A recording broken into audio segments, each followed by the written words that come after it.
Ok, ya estamos ahí grabando. Vamos a presentar.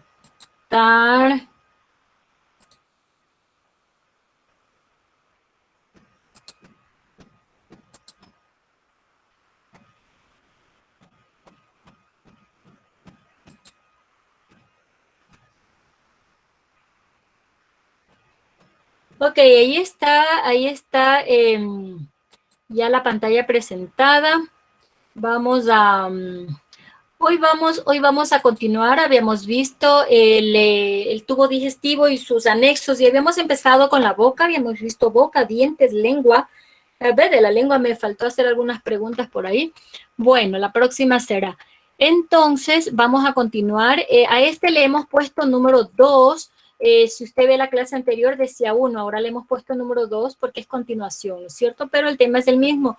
Los anexos y el tubo digestivo. Entonces, nosotros nos habíamos quedado en la faringe. Habíamos visto la lengua, habíamos terminado la lengua y nos habíamos quedado en las glándulas salivales. La faringe no, las glándulas salivales no las vimos, solamente creo que vimos un gráfico nada más de las glándulas salivales y déjame buscar porque no vimos glándulas salivales recién, me acuerdo, y déjame ver un ratito cuál era el ¿Me puede dejar gráfico.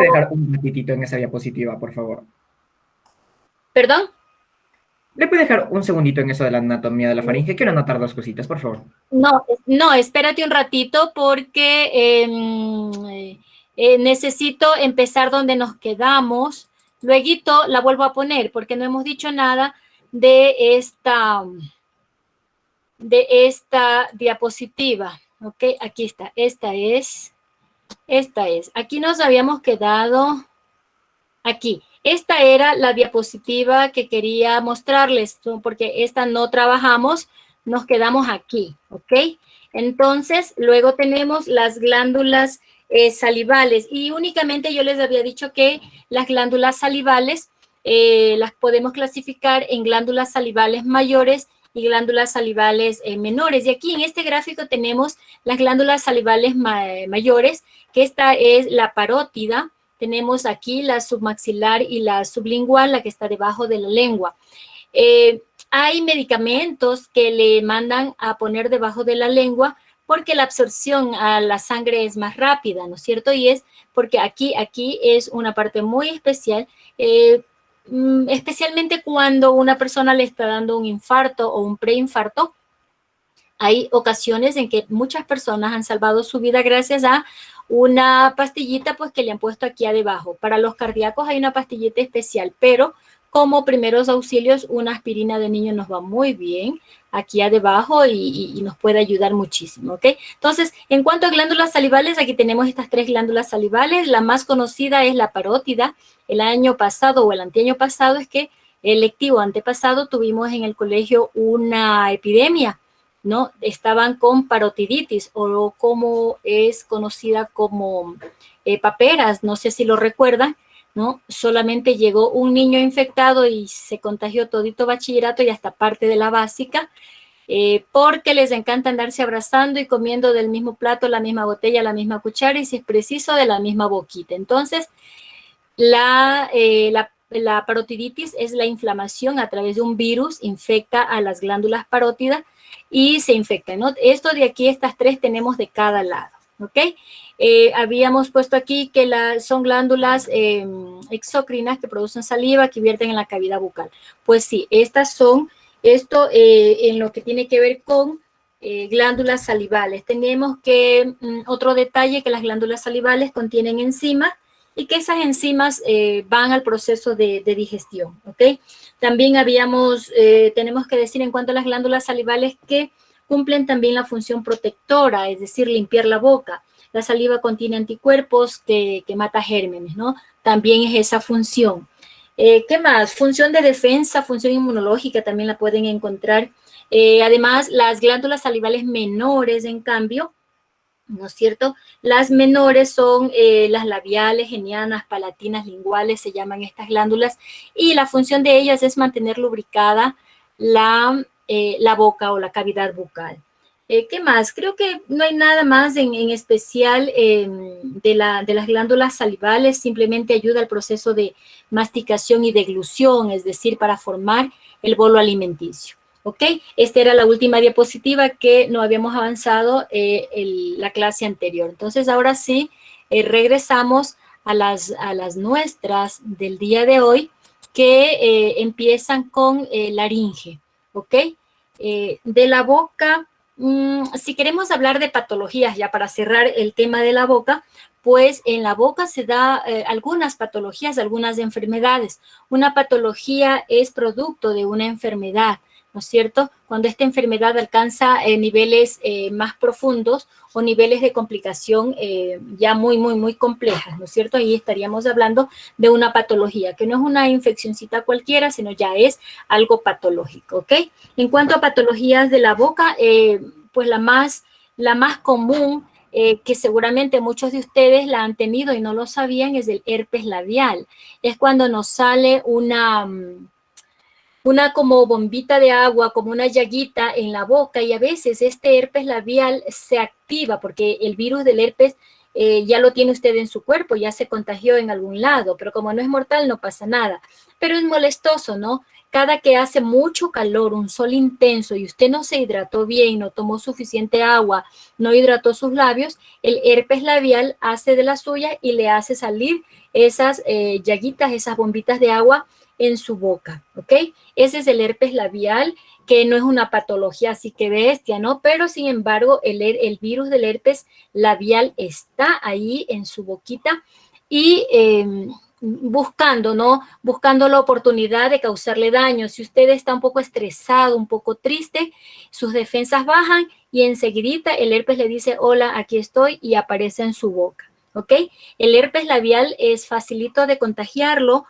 Cuando comemos en la calle, no sabemos cómo fueron lavados los cubiertos, cómo fue preparada la comida, cómo fueron lavados los platos. Entonces, el herpes labial sí es facilito de contagiar. Muchísima gente lo tiene, a veces sin saberlo. Porque, Profe, dígame.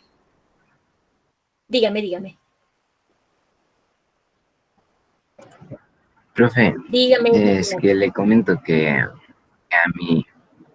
a mi compañero Eric Arias se le fue el internet, profe. Ya, no importa, ellos luego mirarán la clase, ¿no es cierto? Ellos mirarán la clase. Ok, entonces, Profe, gracias de yo todas una maneras, pregunta. José Ignacio. Dime, preguntas al respecto nomás, ¿ya? Ok, dime. Claro. ¿Cómo es la herpes? O sea, ¿cómo se ve la herpes en la boca? Déjame, en el receso te voy a buscar una buena imagen de internet, te lo ¿Cómo le prometo, digo? ¿sí? Pero Ya, listo, gracias. es una llaga, como así como cuando el zapato te aprieta y se te hace una llaguita en el pie, en el dedo, en el talón, donde sea, así casi igual, es una o varias llaguitas en los labios. Yo te voy a buscar una buena foto de internet, ¿oíste? Listo. Eso en cuanto al herpes labial, ¿ok? Que no estamos hablando del herpes vaginal, que ese es otro tipo de herpes, y eso ya se convierte en una enfermedad de transmisión sexual. Estamos hablando ahorita nada más que de enfermedades y patologías de la boca. Tenemos el herpes labial, tenemos la leucoplaquia, también se llama. Son unos como parches blancos que sale en las mejillas, en las encías, en la lengua. Esto es más común en los fumadores extremos. En ellos se da este tipo de patologías que se llama leucoplaquia. También la boca seca, ¿no? El mal aliento. Esas son enfermedades que nuestra boca es susceptible a eso. A veces nos preocupamos de cepillar los dientes, pero no la lengua, ¿no? Hay que cepillar también, limpiar la lengua porque se hace una placa blanquecina encima de la lengua y esto puede provocar o puede ser un caldo de cultivo de bacterias de tal manera que eso le da a usted un mal aliento. Y el mal aliento, eso debe tener muchísimo cuidado porque ahí sí ni la mamá se le va a acercar, peor las nenas, ¿ok? Listo. Con eso cerramos boca, ¿no es cierto? No podemos extendernos en patologías porque yo le pasé a usted un libro de patologías de tal manera que en función de ese libro o de las investigaciones que usted haga, va a hacer su trabajo final, que es un vademecum de patologías, ¿ok? Usted va a ver de qué patología se interesa y va a investigar sobre esa patología que a usted más le llame la atención. Listo. Cerrado el capítulo de boca, lo único que queda es buscarle una imagen así simpática para que le conozcan al herpes labial. ¿Ok? Listo. Luego tenemos la faringe, en el orden descendiente, ¿no? Luego tenemos a la faringe que nosotros ya habíamos dicho que se divide en tres partes, ¿no? La nasofaringe, orofaringe y la hipofaringe. Esta faringe... de la patología de la lengua, creo que no les hablé tampoco. Bueno, en la lengua, recuerda que ahora hay hasta cáncer en la lengua, ¿no? Hay una patología que se llama glotitis, que es la inflamación de la lengua. Entonces, también hay déjame acordar, una patología que se llama lengua geográfica. Suena hasta chistoso, ¿no? Lengua geográfica, pero esta patología de lengua geográfica significa que las papilas gustativas desaparecen. Acuérdese que son 3 tipos de papilas gustativas y la otra papila no, ella más bien hace otra función. Pero las papilas gustativas en esta patología que se llama lengua geográfica desaparecen. Imagínense, queda totalmente planita, planita, lisita, lisita, ¿ok? También hay candidiasis oral, también hay líquen plano oral, también hay enfermedades de transmisión sexual que pueden infectar la lengua, la garganta. Entonces, eso ya hemos de hablar en otro momento, más adelante cuando nos corresponde el tema de educación sexual y en órganos genitales. Ahí lo extendemos un poco más. Estas enfermedades que pueden ser transmitidas a la boca, a pesar de ser enfermedades de transmisión sexual. ¿Ok? Listo. Ahora sí creo que nos quedamos solamente con la faringe. Creo que no me olvido nada más. Algo más. Esto sí creo que es lo último. Muchas personas ahora con el uso de la mascarilla están pensando que la mascarilla le está causando problemas en la boca, pero hasta aquí científicamente no se ha demostrado eso, de que está causando problemas, porque hay muchas personas que dicen, no, tal vez los únicos inconvenientes que le esté causando la mascarilla sea porque no cambia esa mascarilla, la mascarilla no es eterna, y si usa la misma mascarilla que tiene la transpiración, que tiene el sudor, pues sí, ahí sí le puede afectar la pielcita y le puede hacer que salgan erupciones. A la edad de ustedes es bien común el acné, entonces si una mascarilla no es, recuerda que las mascarillas, dependiendo del tipo de mascarilla, duran 3 horas, 3 días, así, muy poquito, de tal manera que si la mascarilla es la misma de siempre, obviamente le va a causar algún problema en su piel, pero no es la mascarilla en sí, es el desaseo o la falta de higiene de esa mascarilla que puede estar siendo caldo de cultivo de bacterias y puede dañar la pielcita. Pero en realidad las mascarillas no causan ningún daño, científicamente está comprobado, los médicos usan mascarilla desde muchísimos años y jamás un médico ha sido pues víctima de un daño a través de la mascarilla. Sin embargo, lo que sí puede ocurrir es que si su mascarilla no está limpia, va a causar bacterias, ¿no? Va a ser caldo cultivo de bacterias y su pielcita se va a ver afectada, especialmente si tiene acné, se le va a complicar peor. Y si no lo tiene, pues es probable que le salga erupciones, granitos de ahí, ¿ok? A no ser que sea alergia también, ya esa es otra historia, pero en realidad la mascarilla pues no causa ningún problema. Listo, ahora sí a la faringe. La faringe conecta la boca con el esófago, recuerde, ¿ok? Por ahí el bolo alimenticio después de estar, ya se da la masticación, la salivación aquí en la boca, luego el bolo alimenticio pasa a la faringe. Entonces, la faringe es quien conecta la boca con el esófago, ¿ok? Además, recuerde también que la faringe también conecta, ¿no? Con la cavidad nasal y con la laringe. Por eso es que está dividida en 3, ¿ok? Entonces, la faringe conecta a la cavidad bucal y a la cavidad nasal también. Por eso es que ingresa aire y todo esto, ¿no? En el ser humano, la faringe más o menos mide unos 13 centímetros, ¿no? Va extendida desde la base del cráneo hasta la C7 o C8. ¿Quién se acuerda qué es C7 y qué es C8? Esos códigos. Cervical. Para las vértebras cervicales, profe. Perfecto. Sí, Vértebra Esteban. cervical 7, vértebra cervical 8. Exacto. Sí, la séptima vértebra cervical o la sexta, porque dije C6, C7, ¿ok? Esa es la sexta vértebra cervical o la séptima vértebra cervical. Más o menos hasta ahí, ¿no? Va extendida desde la base del cráneo hasta la C6 o C7. Claro, en personas más altas puede ir hasta la C8, un poquito más. Va ubicada la faringe, ¿ok? No hay mucho que decir en cuanto a la faringe. Luego tenemos a este órgano tan importante que es el esófago. Dígame. ¿Y por qué a las personas que son más altas la faringe es más larga? Sus órganos son más grandes. Tu manito es más grande que la mano de un joven que sea más pequeñito. Y un alemán, un suizo, tiene la mano mucho más grande que Michael, ¿no es cierto? Es decir, es relativo, es proporcional.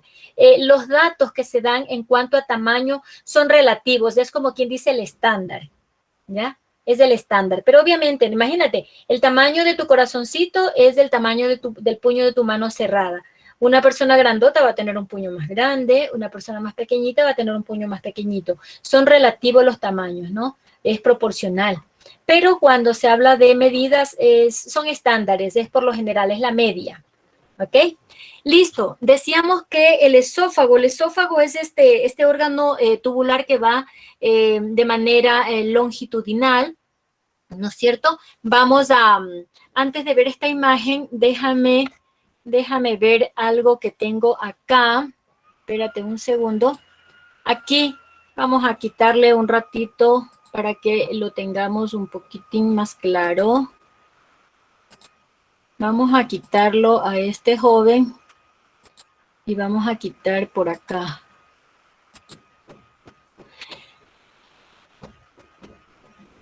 Listo, el esófago es esto, ¿no? Decíamos que es un órgano tubular y que va en dirección longitudinal, ¿ok? Se extiende desde la faringe, desde esta parte más anchita, desde la faringe, desde aquí, ¿no es cierto? Y va hasta el estómago, que lo acabamos nosotros de retirar de aquí. El tubo digestivo, habíamos dicho que tiene dos esfínteres, ¿no? Un esfínter esofágico superior y el otro esfínter es esofágico inferior, ¿ok? ¿Qué más? La mucosa del esófago está formada por tejido epitelial estratificado para que el bolo alimenticio no vaya lesionando la mucosa de este esófago. Ahora sí, déjame regresar a la imagen para poderle explicar algo. Listo. Aquí lo tenemos al esófago, mírelo, está aquí en este color. Acá también lo tenemos al esófago. Sí ve que el esófago baja, y aquí como que ingresa al abdomen, ¿no? Ingresa este es el músculo diafragma. Rompe el diafragma, ¿no es cierto? Y por ahí ingresa. Ese orificio por el que rompe el diafragma se llama con H, hiato esofágico, ¿sí? Entonces, ¿qué será el hiato esofágico? Es el orificio por el cual el estómago atraviesa el diafragma, ¿sí? Ese es el hiato esofágico, ¿ya? Entonces, por eso es que decimos que el esófago es un... Dígame. Perdón, ¿qué era el hiato esofágico? El hiato esofágico es, aquí lo podríamos señalar, es esto de aquí, es el orificio por el que el esófago, este esófago, es el orificio por el que el esófago atraviesa el diafragma, ¿ya? Es el orificio por el cual el esófago atraviesa el diafragma, ¿sí? Y una vez que atraviesa el diafragma, ya el esófago dejó de ser un órgano torácico, sino que también se convierte en un órgano abdominal, ¿sí se fijan? ¿Ya? El diafragma, cuando usted tiene hipo, y eso que le duele ahí abajito en su estomaguito, por las costillitas por ahí, es el músculo diafragma. El músculo diafragma es en donde descansa toda la caja torácica, ¿ya? Entonces, cuando hay un hipo, esto duele, el diafragma duele por la fuerza con la que le causa el hipo, entonces el diafragma duele. Ese músculo diafragma es atravesado por el esófago. Ese orificio que el esófago hace y entra atravesando el diafragma es lo que se conoce como hiato esofágico. Entonces, el esófago tiene esa particularidad. Es un órgano o es una estructura anatómica torácica porque atraviesa todo el tórax, pero también es abdominal. El momento en que ya atraviesa el diafragma, debajo del diafragma, todo eso ya se llama abdomen. ¿Ok? Entonces, ¿qué más? Decíamos que tiene epitelio estratificado, decimos que atraviesa el diafragma y ahí ya se convierte en un órgano abdominal también, es decir, tiene una porción torácica, tiene una porción abdominal y llega al estómago. ¿A través de qué? ¿Con quién se conecta en el estómago? ¿Alguien se acuerda? Cardias. Eso, En gracias. cardias, profe. ¿Quién fue? ¿Quién fue? Pérez. Pérez, te voy a poner una notita ahí, un 10, porque estás muy activo, muy concentrado, muy pilas. Ok, entonces el esófago atraviesa el diafragma y luego con el esfínter esofágico inferior se une al cardias. El cardias ya es una parte del estómago, ¿ok? Regresemos antes que nada. Ok, listo. Entonces, eso en cuanto al esófago, ¿no? Claro, si quisiéramos ampliar muchísimo del esófago, pues usted lo puede hacer, hay infinidad, puede ver embriología del esófago, histología del esófago, etcétera. Pero de aquí, de este esófago, lo más relevante que es lo que hemos dicho, ¿no? Aquí en esta parte donde estoy señalando, aquí está el esfínter esofágico y ahí se va a unir con el cardias, espérate que no me quiere aparecer, con el cardias del estómago, ¿ok? En cuanto a patologías, igual hay un montón de patologías, pero aquí le vamos a enseñar una. Este de aquí, ¿no? Es el esófago mirado, pero como que con un endoscopio. Desde arriba le está mirando, ¿no es cierto? Aquí está el orificio. Estas son las paredes del esófago, ¿no es cierto? Y aquí, mire, esta pared que es anchita, ¿no es cierto? Porque por ahí pasa el bolo alimenticio. Mire, aquí hay un adenocarcinoma, que es un cáncer. Aquí le hemos puesto, el adenocarcinoma es un tipo de cáncer que comienza en las células que forman las glándulas que produce el moco para lubricar, porque recuerde que, claro, tiene que haber epitelio que secrete algún lubricante para que el bolo pues resbale, ¿no es cierto? Entonces, no solamente es epitelio estratificado, sino también aquí hay un epitelio glandular, es decir, mixto, ¿no? Entonces, ahí, precisamente en esas células es en donde aparece este adenocarcinoma, que es un tipo de cáncer, ¿no es cierto? Es bastante complejo esto de cáncer de esófago, diría yo, la tasa de malignidad es del 5%. Últimamente justo ayer estaba viendo unos datos, ¿no es cierto? La clínica de este cáncer es la disfagia, es decir, su tratamiento es quirúrgico, básicamente, ¿no? Aquí no hay nada que hacer, no hay tratamiento, no hay nada. Aquí básicamente es quirúrgico siempre y cuando el cáncer no haya echado raíces y se haya complicado, ¿ok? Eso con respecto a el esófago, ¿no? Una patología del esófago. Luego tenemos al hígado. Déjame ver aquí. Aquí regresémoslo al hígado. Y quitemos más bien esto, no me deja, bueno. Aquí está el hígado, ¿no? El hígado es el estómago nos toca. Quita este hígado. El estómago. Este estómago, regresemos a las diapositivas, no hemos puesto estómago en nuestras diapositivas, si te fijas. Ok.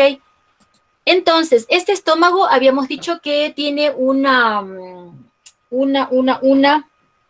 forma más bien como triángulo, por eso es que hablamos de esta parte de aquí que se llama basal, ¿no? Que puede ser la parte basal y la parte apical. También habíamos dicho que el estómago está dividido en partes, digamos así, independientemente del cardias y del píloro.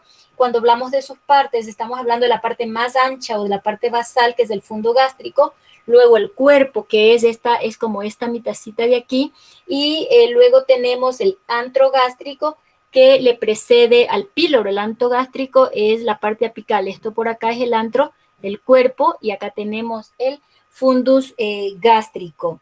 ¿Qué más? Aparte de las 4 regiones, ya cuando hablamos de generalidades, habíamos dicho que el estómago contiene ácido clorhídrico y que ahí se da unas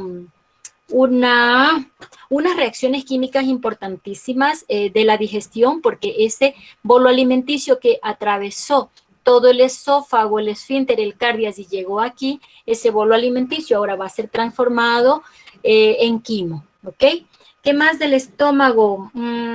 ¿Qué más? Que secreta ácido clorhídrico, secreta sustancias, secreta enzimas. Eso es lo que podemos decir. ¿Qué más? En cuanto a enfermedades, las enfermedades y patologías del estómago son bastante conocidas. Lamentablemente, mucha gente sufre de dificultades con el estómago. La más conocida es la gastritis, que posiblemente a muchos da problema y a otros pues le pasa casi desapercibido. Sin embargo, esa gastritis, cuando no es bien cuidada, cuando no es bien tratada, pues ahí estaríamos hablando de una úlcera péptica. Esta úlcera péptica igual se puede complicar y estaríamos hablando de cáncer gástrico. Entonces, mire, hay un montón de enfermedades del estómago que son conocidos como el reflujo. También hay hernia hiatal. Yo recuerdo que cuando vimos generalidades le había enseñado un estómago que fue retirado. Obviamente es un paciente fallecido, ¿no? Ese estómago fue retirado porque tenía una hernia en el hiato, hernia hiatal se llama, y al operar la hernia hiatal se complicó y falleció. Sin embargo, retiraron el estómago porque iban a hacer algunas pruebas para cáncer y esta situación. Entonces, mire que la hernia en el hiato esofágico también son comunes, ¿ok? Listo. Luego, ¿qué tenemos? Intestino delgado. Ya no tenemos más imágenes, entonces continuamos aquí con, déjame retirarle y déjame retirar para solamente intestino delgado. Listo. Luego, en el orden descendente, después de estómago, viene intestino delgado. El intestino delgado también en las generalidades habíamos dicho que se divide en 3 partes, duodeno, yeyuno y la última parte por acá que se llama íleon. El intestino delgado desde el píloro, es decir, donde se une al píloro, desde la unión con el píloro hasta el ciego, que es una partecita. El ciego es la primera parte del intestino grueso. Ahí se conecta, digamos así, el intestino delgado. Hasta esa partecita de unión con el ciego, ¿no? Hasta ahí puede medir de 6 a 7 metros, ¿no es cierto? Habíamos dicho que el duodeno es la primera porción del intestino delgado que se encuentra aquí, tiene una forma como una S, ¿no es cierto? Déjame ver si podemos retirar. Ahí tenemos al duodeno, ¿ok? Tiene una forma como una C, una S, bueno, esto es didáctico, ¿no? Pero más o menos es así. Este duodeno le habíamos dicho también que tiene 4 porciones y que más bien embriológicamente le decían distal y proximal, pero por lo general se habla de las 4 porciones del duodeno, ¿ok? ¿Qué más? Termina este duodeno, empieza aquí donde se une con la válvula pilórica o con el píloro y termina acá. ¿Con quién se une acá? Esta parte de aquí, final del duodeno, ¿con quién se une?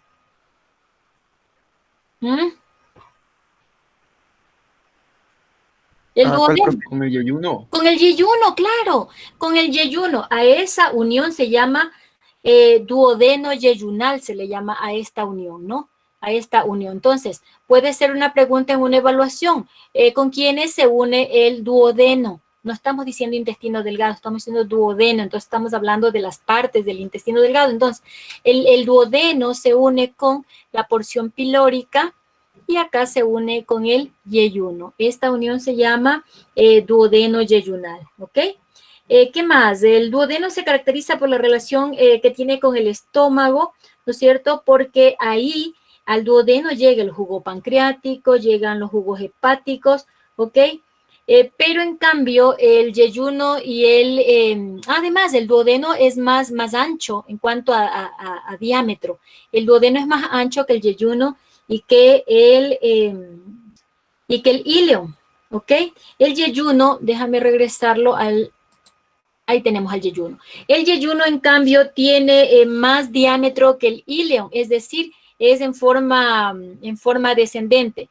El duodeno es más ancho. El yeyuno es un poquito menos y el íleon, que es la última parte, es más delgadito, ¿sí? O sea que el yeyuno es más ancho en términos de diámetro, más ancho que el íleon. Y el duodeno es más ancho que el yeyuno, ¿ok? Además, el yeyuno, quitémosle.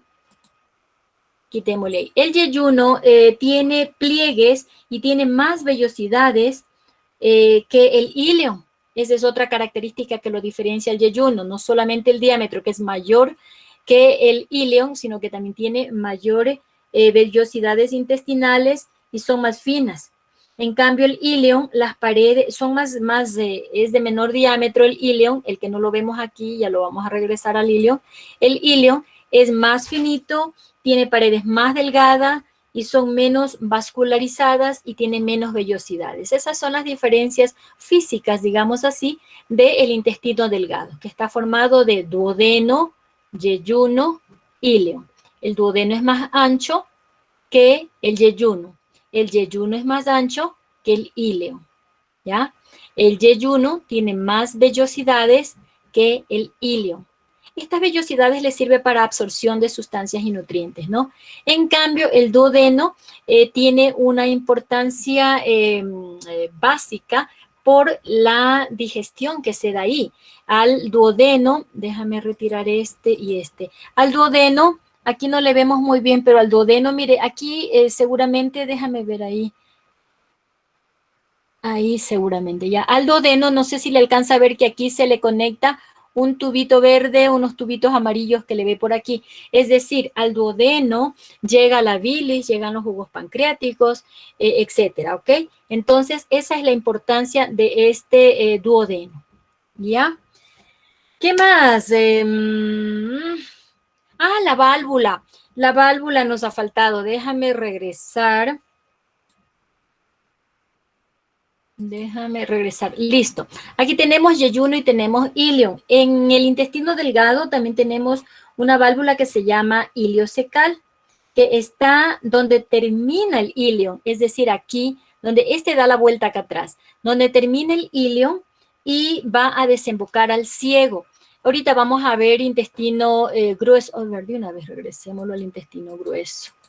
De una vez. Aquí está el ciego. El ciego está aquí. Está aquí el intestino delgado, el íleon, el íleon da la vuelta y se conecta aquí al ciego. El ciego pertenece al intestino grueso. La unión entre el íleon y el ciego, ahí hay una válvula que se llama válvula íleo, porque es del íleon, ¿no? Iliocecal. ¿Ok? Entonces, mire, ya apareció otra válvula. Tenemos el esfínter esofágico, son válvulas, ¿no? Esfínter esofágico superior, esfínter esofágico inferior, tenemos cardias, tenemos píloro y ahora aparece iliocecal. ¿Qué es la válvula iliocecal? Es la unión del íleon con el ciego. ¿Ok? Listo. ¿Cuáles serán las funciones o para qué es que nos sirve este intestino delgado? Pues el intestino delgado es prácticamente aquí ocurre el 90% de la digestión, especialmente en el duodeno. El 90% de la digestión ocurre aquí, ¿no es cierto? Y el 10% ocurre en el estómago, más o menos si hablamos de porcentajes. Entonces, mire la importancia del duodeno. Sin embargo, pues hay cáncer, también es sujeto a cáncer esta estructura anatómica. Entonces, los problemas o las dificultades, las patologías, las enfermedades más comunes en intestino delgado, pues puede ser un sangrado, puede ser puede ser enfermedad celíaca, también se llama, hay el cáncer, hay síndrome de intestino irritable, también se llama. Esta es bastante común, esta enfermedad del síndrome de intestino irritable, que muchas veces ocurre cuando no tenemos una buena ingesta de fibra, una buena ingesta de agua, de tal manera que no hay el barrido de las heces fecales por todo lo largo del intestino grueso. Entonces, ahí estamos hablando de síndrome de intestino irritable. Comemos muchas grasas, mucho alcohol, fumamos. Entonces, ese tipo de cosas va complicando y hace que se irrite el intestino. Entonces, ahí tenemos el síndrome del intestino irritable. Su abdomen es como que se va a hinchar, le duele, bueno, toda una serie de dificultades, ¿ok? Hay úlceras también que se hacen en este intestino delgado, ¿ok? Y finalmente tenemos al intestino grueso.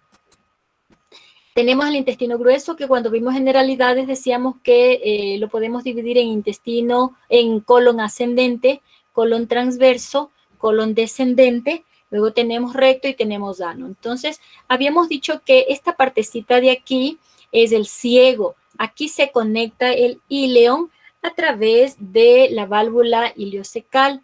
Pero acá abajo tenemos una estructura muy pequeñita que el año pasado habíamos visto que era un órgano vestigial. Ahí tenemos el apéndice, ¿ok? ¿Se acuerda cuando veíamos en evolución órganos vestigiales, veíamos al apéndice, que es un órgano pequeño, es como un tubito así muy pequeñito que está unido a la primera parte del intestino grueso que se llama ciego, ¿ok?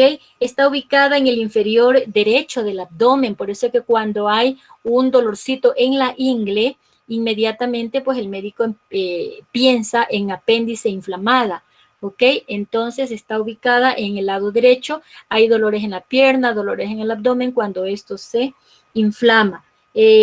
¿Por qué se inflama? Hay un bloqueo en el interior del apéndice, ¿no es cierto? Entonces eso provoca un aumento de presión, de tal manera que hay una inflamación que hay que atenderla de inmediato porque puede complicarse, ¿no es cierto? Puede haber una peritonitis, puede reventarse, estrangularse el apéndice y puede haber una peritonitis, ¿no es cierto?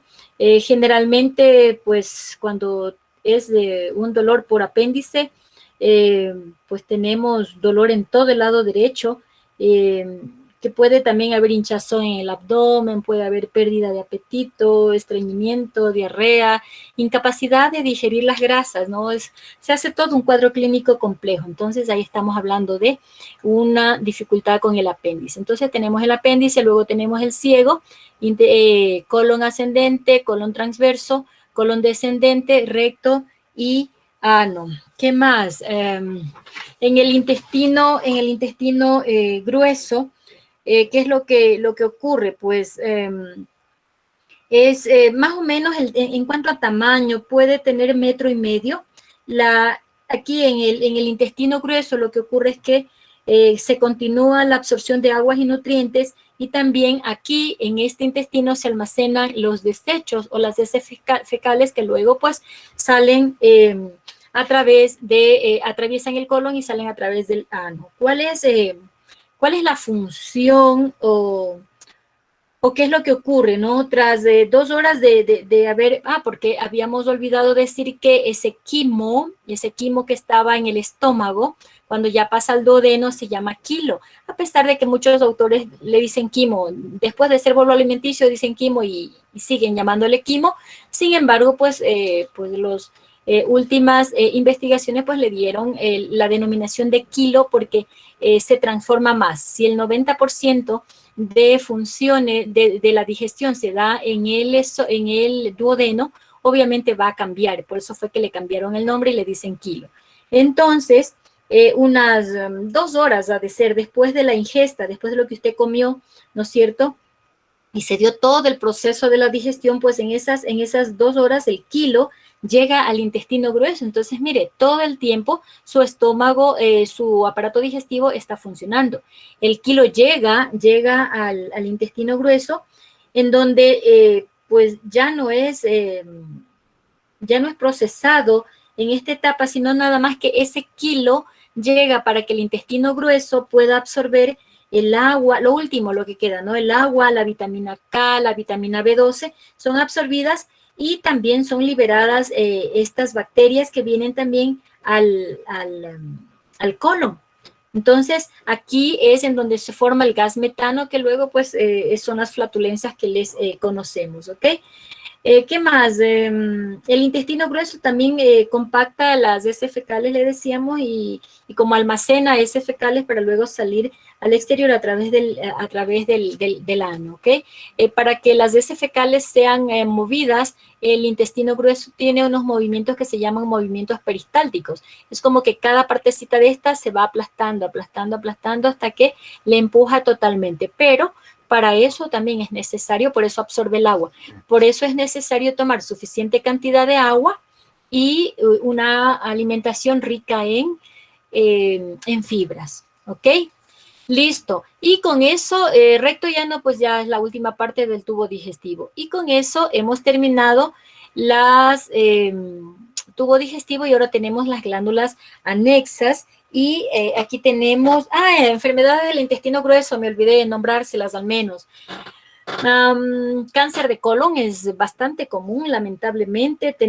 Hay unas personas a las que les sale unas como bolitas dentro de las paredes del intestino grueso que se llama divertículos. No es diverticulosis. Ajá, divertículos. Entonces, mire, la enfermedad diverticular también se llama, o diverticulitis también se llama. También hay otra enfermedad, colitis ulcerosa, enfermedad de Crohn, estreñimiento, el megacolon, hay pólipos también, pólipos en el colon. Entonces, mire, hay enfermedades un montón y la mayoría a veces son causadas por la mala alimentación o porque no tenemos una buena disciplina en alimentación, ¿no? A veces comemos a cada momento y al pobre aparato digestivo le sacamos el aire, ¿ok? Entonces es bien importante la ingesta de fibras, mucha agua para mejorar el proceso de digestión que se demora un tiempo bastante prudencial y que están implicados muchos órganos, ¿ok? Y ahora sí tenemos al famoso hígado. El hígado, pues ya le ve que es inmenso, tiene una forma de triángulo. Al tener una forma de triángulo, pues decimos que el hígado también tiene una parte basal y una parte apical, ¿ok? ¿Qué más decíamos del hígado? El hígado, ¿dónde está situado? ¿Alguien sabe dónde está situado? Pongámosle Al nuestro... lado del estómago, profe. Ajá, pero ¿qué lado? ¿Izquierdo, derecho, arriba, abajo? Derecho, profe. Derecho, Derecho, profe. Derecho, listo. Aquí tenemos al hígado, ¿no? El hígado está situado en la parte superior derecha, ¿no? De la cavidad abdominal, debajo del diafragma. Recuerde que el diafragma es el que separa la cavidad torácica y la cavidad abdominal. Precisamente debajo de este diafragma, ahí se encuentra, en la parte derecha, ahí se encuentra el hígado, ¿no es cierto? Debajo del diafragma se encuentra encima del estómago, encima del riñón derecho y de parte de los intestinos. Aquí lo vemos que está bien aplastando aquí una parte del intestino. Es decir, mire qué tan grande es, ¿no? Que él se encuentra pues encima de algunos órganos. Es de color rojo marrón, como lo puede estar, rojo oscuro o rojo marrón también, tiene forma de triángulo, le decíamos, por eso podemos decir que aquí tiene una parte basal, una parte apical, y tiene varias funciones. Este sí que es un verdadero laboratorio, no habrá laboratorio ni digital, ni de ningún colegio que se parezca a nuestro hígado.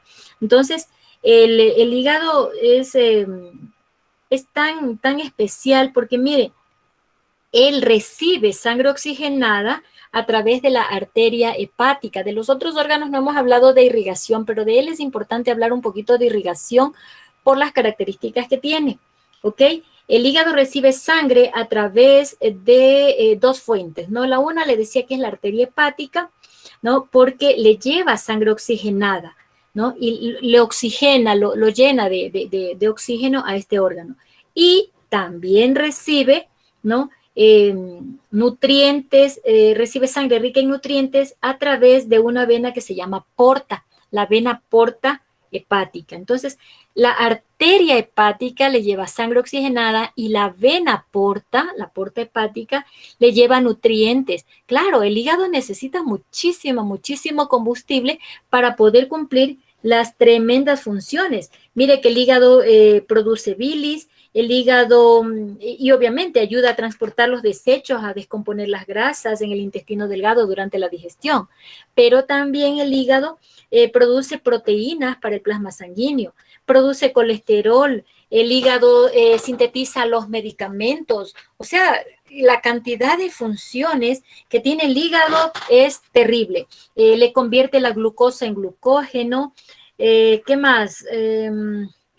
Regula los niveles de aminoácidos en la sangre, procesa la hemoglobina, convierte la conversión del amoníaco tóxico en urea, y hasta se me va de la mente la depuración de fármacos, si le dije, regulación de la coagulación sanguínea, la resistencia a infecciones, depura la bilirrubina.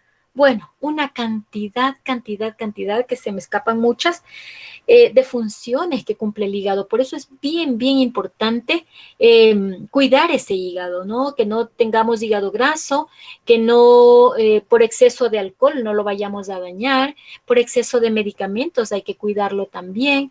Entonces, mire, es bien importante el hígado como una de los órganos glandulares más grandes que tenemos y más importante por las funciones. ¿De qué hay cáncer de hígado? Pues sí, hígado graso, sí, hay un montón de enfermedades, hay tumores que se hacen en el hígado, ¿no? Es increíble cómo la mayoría de nuestros órganos pueden llegar a tener una gran dificultad. Y luego, déjame ver qué tenemos. Profe, yo tengo una pregunta. Dígame. Profe, quería comentarle que hace un tiempo atrás estuve en una pelea por deporte, ¿verdad? ¿Ya? Y siempre me pegan, pero no se siente tanto dolor, pero una vez me pegaron un golpe en el hígado que me dolió demasiado. ¿Usted sabe por qué ocurre esto? Es que primero, acuérdate que, a ver, regresémosle un ratito, regresémosle para verlo. Mírale, quitémosle estos señores de aquí, quitémosle a todos estos. Ya, míralo, él tiene una estructura, ¿se han comido hígado de vaca?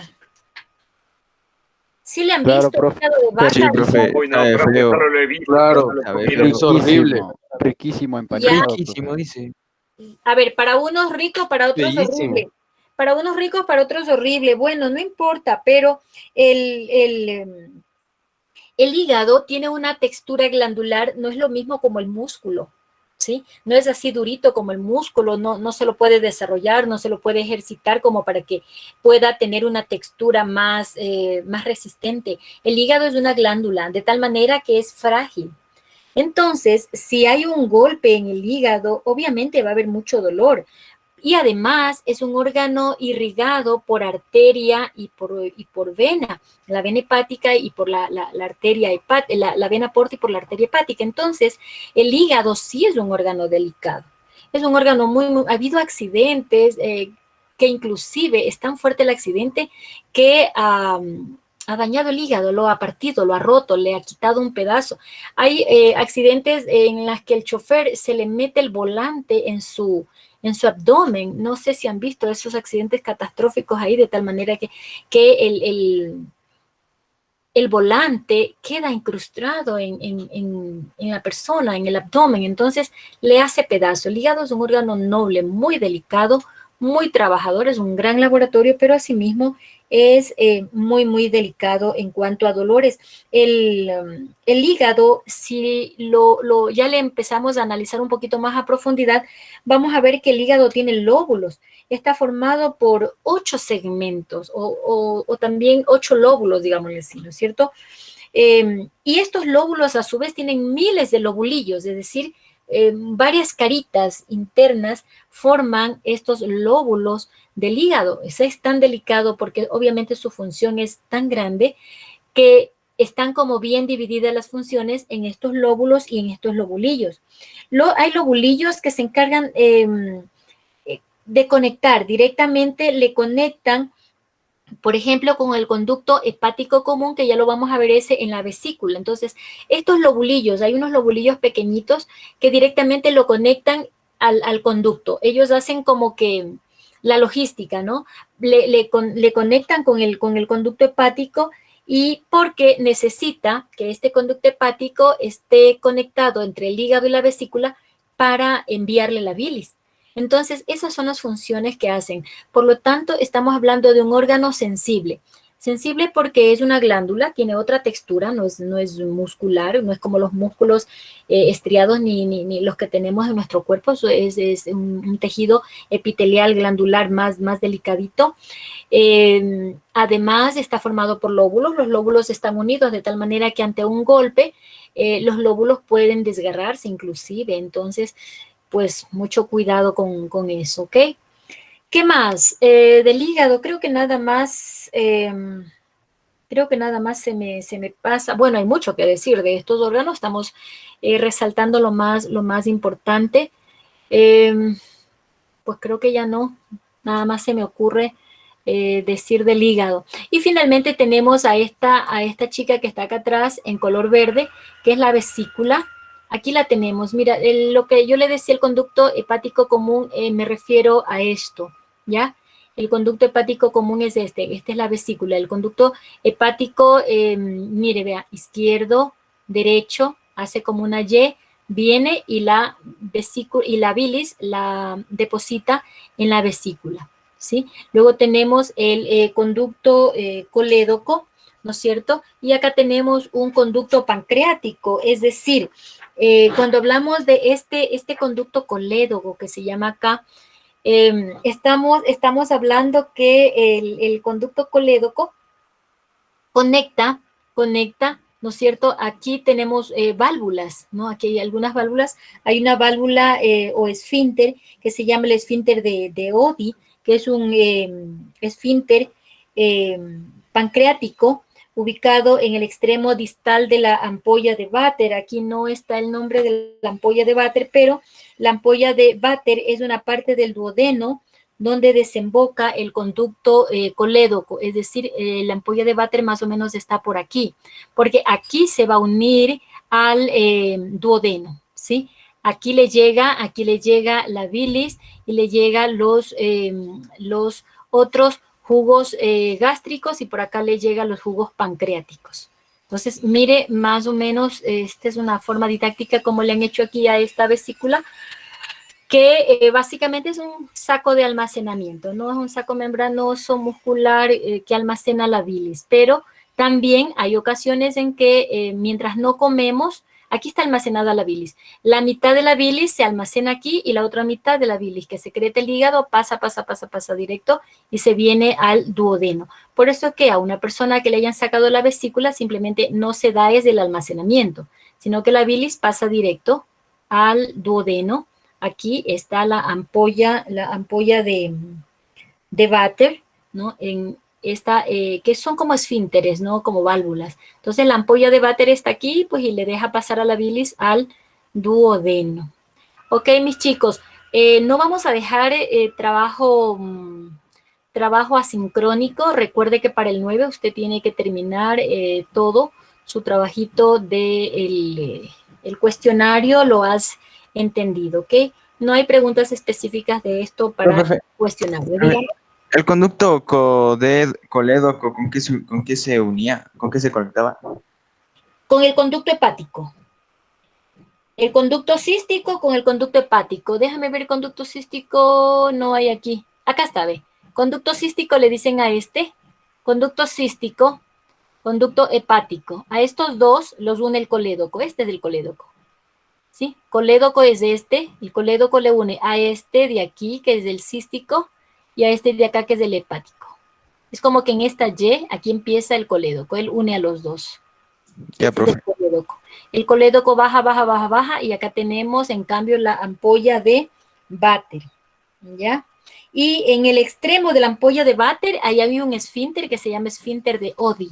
Ya me voy a buscar, a ver si hay alguna imagen. Seguramente no hay porque es un poco complejo esos esfínteres, ubicarlos bien, pero veamos si que lo encontramos, ¿ya? Listo, mis chicos, nos vemos 12:30. 50. Gracias, profe. Hasta luego. Nos vemos. Nos vemos. Profe, no hay sincrónico, ¿verdad? No hay asincrónico hoy. Hoy nos vamos de vacaciones. Hoy nos vamos de vacaciones. Gracias, profe. El cielo sea de ir. Gracias, profe. Maravilla, profe. Usted sí es un ángel. Gracias, profe. Yo tengo una pregunta. Gracias, Dígame. profe. Gracias. Es una maravilla. Gracias, profe. Gracias, profe. Ya se fue, loco. Gracias, se fue, profe. loco. Gracias, ¿Qué hablas? Gracias a dónde ya se fue, pedazo de ignorante. Ya cállate. Chuya huevo. Verás que sigue grabando, ¿no? Sí, hasta mañana. Estrellito.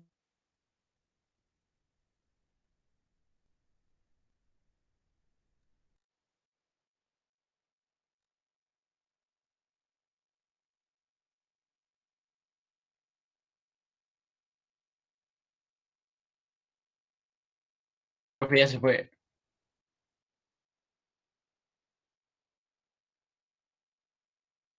Profe.